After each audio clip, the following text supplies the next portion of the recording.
Magandang gabi sa inyo lahat. Mabuhay ang Pilipino! Mabuhay! Mabuhay ang kabataan! Mabuhay! Mga nagdatingan dito mga kabataan, mabuhay ang Gen Z! Mabuhay!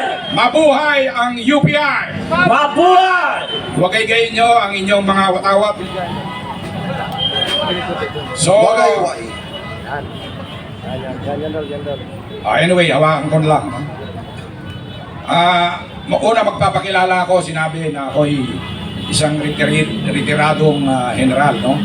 Nag-retire po ako as Brigadier General. Ako'y dating commandant ng Philippine Military Academy noong 2013. Pero ako po'y bumalik sa public service. Nanungkulan ako sa Bases Conversion Development Authority hanggang naging Senior Vice President ako doon. At eventually, lumipat ako sa Anti-Red Tape Authority, no, as Undersecretary. At nag-retire ng pangalawa noong 2022 at the age of 65. Kaya ngayon ako po ay 67 years old na, no? Sabi nga ng aking pamilya at mga ibang nakakausap ko, Sir, mga retired na kayo. Dapat talagang retired na kayo, namamahinga na. Sabi ko naman, at sabi rin ng mga kasama kong retired, no? Yung mga nagsalita kanina. Sabi na namin, nung nag-uusap kami, alam mo, ilang taon na lang tayo dito sa mundo. Lahat naman tayo mamamatay. So, pero sana lahat tayo, may mga wish naman tayo, di ba? Pinag-usapan. Pero ang sabi ko, kanina iniisip ko, sana unahin na lang ng Panginoon yung wish ni Cara David. Alam niyo na yung wish niya, di ba? Sana mamatay na yung mga kurakot. Mauna na yun, unahin na lang yung wish ni Ma'am Cara David, no? Anyway, ang ano ko lang, mensahe, sabi namin, no? Yung mga naiiwang years natin dito sa mundo, dapat ang ipapamana natin sa ating mga anak, sa ating mga apo, at yung mga susunod pang henerasyon ay magandang Pilipinas. Ayun, busina, busina! So, magandang kinabukasan. Hindi yung gantong nangyayari ngayon na first time in Philippine history na magkaroon ng gantong korupsyon, no? Alam naman natin na matagal na ang korupsyon. In fact, noong 2013, nung panahon ni Pinoy, nung nauso yung DAP at saka PDAP, no? Yung Napoles years, no? Hanggang ngayon, nakakulong si Napoles, no? Noong 2013, anong hatol ng Supreme Court? Unanimous 15-0. I-declare ng Supreme Court na ang PDAP at saka yung DAP o pork barrel in general ay illegal, unconstitutional. Nakalagay din doon na yung insertion na tinatawag na pork barrel na ngayon ay tineterm nila na amendment ay illegal, no? Illegal yan, sinaad yan sa Supreme Court decision. Pero ngayon maririnig ninyo yung mga mambabatas, sinasabi nila na ang insertion at amendment ay isa. Legal yan, sabi nila. No, hindi illegal yun, no? Illegal yan dahil Supreme Court sinabi. Bakit naging illegal? Dahil yung post-execution, no, nung GAA o yung batas, yung budget, okay na i-amend nila yan during the deliberation sa Congress, no, hanggang sa may pasa, mapirmahan ng ating Pangulo. Kagaya ng 2025 budget na tinawag na most corrupt budget in Philippine history. May insertion, bilyon-bilyon. Ano ngayon ang naging bawal?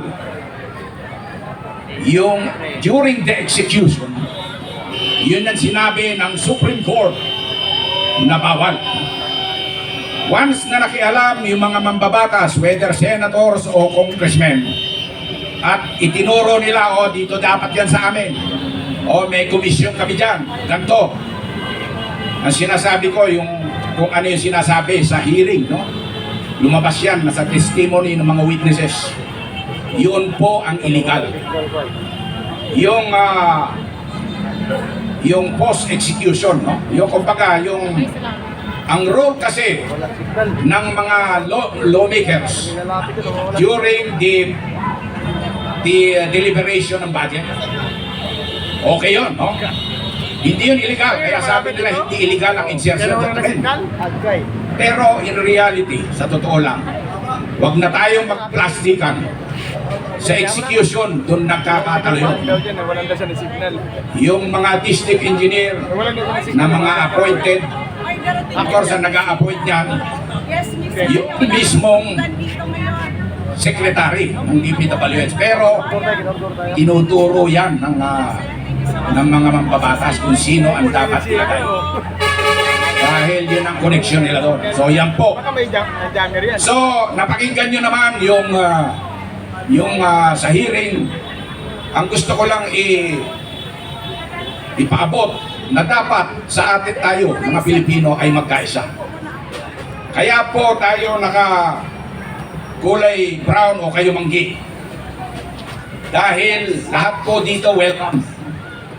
Regardless of your political affiliation, whether galing ka sa dilaw, sa pink, sa pula, sa green, Pilipino tayo, iisa ang kulay natin. Hindi tayo magtatagumpay kung tayo'y watak-watak. So, dapat magkakaisa ba tayo? Yes!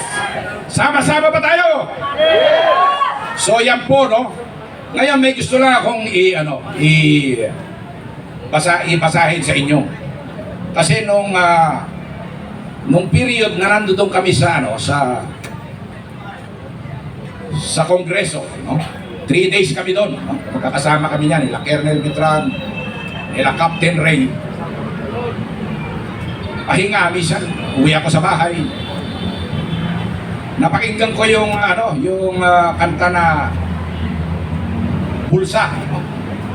Yung mga mahilig sa inyo sa music, I'm sure na napakinggan nyo to. Yung kumbaga,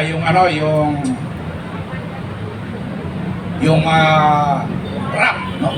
Rap ito. Si Justin, ang pangalan Justin, no? So, na-inspire ako. So, nung habang nakikinig ako, nakagawa ako ng isang tula, then the following day, nakagawa ulit ako, no? So, babasahin ko ninyo to, dahil ito ay may mensahe, no? Itong tula na ito. Dali lang, ha?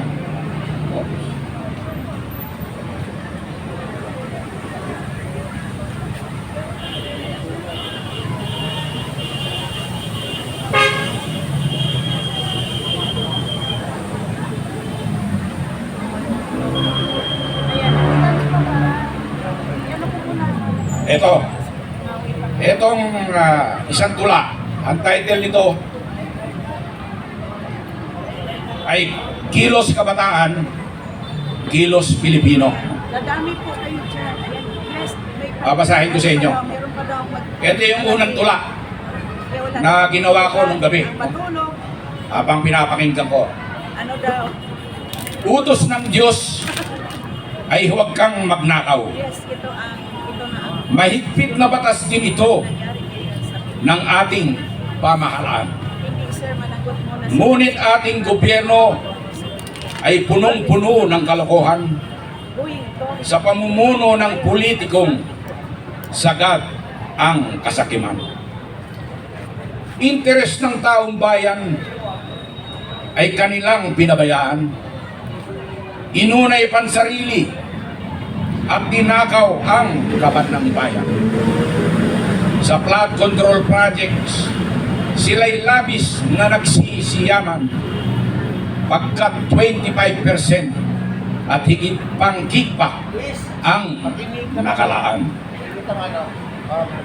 Lubog sa baha, baon sa utang, taong bayan ang nagdurusa. Pero mga buhaya sa Kongreso'y people's money ang tinatamasa. Pababayaan ba natin mga politikong ganid ang maghari? Gising laban mga Pilipino at itama ang mali. Sabi ng iba ay magtiwala sa gobyerno at nasa pwesto. Pero pagod na kami sa kanilang kwento't panloloko. Tama na, tigil na, lalaban na tayo. Palitan ang bulok na sistema ng gobyernong ito. Iwaksi ang ating mga kulay, bagkus tayo'y magbayanihan. Iisang adhikain natin ay laban sa mga tiwali ng pamahalaan. At wina ni Gan Jose Rizal, kabataan ang pag-asa ng bayan.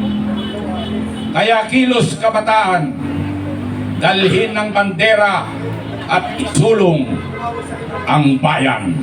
Mabuhay ang kabataan! Mabuhay! Mabuhay ang Gen Z! Mabuhay! Mabuhay ang Pilipino! Mabuhay! Maraming salamat. Oscar Di Marcos!